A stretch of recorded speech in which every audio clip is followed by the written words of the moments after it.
Alright, ladies and gentlemen, Baron here. So we're going to be looking at the Sherman M4A1 medium tank.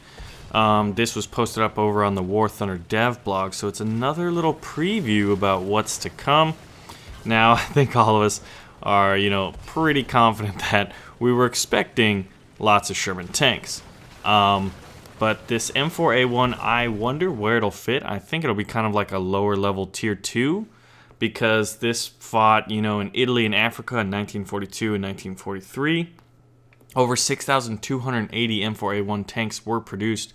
The only 3 other models of Sherman tanks that were produced in greater quantities than the M4A1 were the M4, the M4A2, which was the diesel-powered variant which the U.S. Marine Corps and that the Russians used through Lend-Lease, and finally the M4A4. So those were the only 3 models that were producing greater amounts. But you can see right here that it's got 3 machine guns. It's got a coaxial mounted machine gun, a hull mounted machine gun kind of in a ball pivot so it can move around independently, and then finally the 50 caliber machine gun on the top of the turret, which you can imagine, since we're going to be able to use machine guns in War Thunder with more than likely the launch of American tanks and patch 1.45, that the 50 caliber Browning on the top would be pretty good at taking down planes.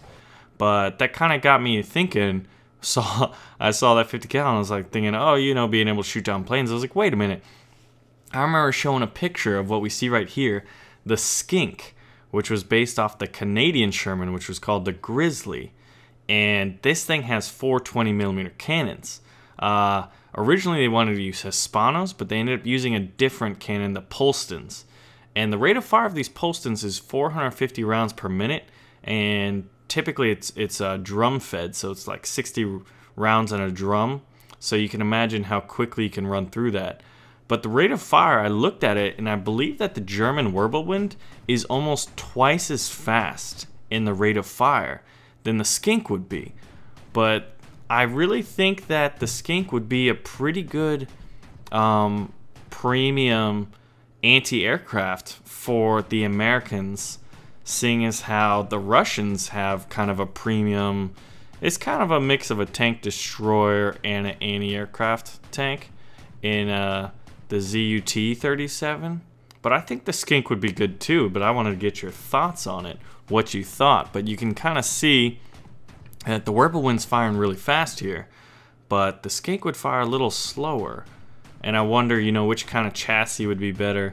I think that the Skink would have a little bit better armor, since it's kind of, it's not open turreted like the Wirbelwind is.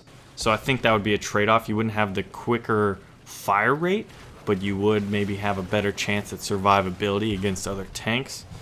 I don't know how the 20s would do though, but that is just my thoughts. So what do you guys think about the Skink anti-aircraft tank in the game? And who's excited for American tanks in patch 1.45? Ladies and gentlemen, my name is Baron. I thank y'all for watching. Make sure to pull the trigger on the like button, and I'll see you guys soon.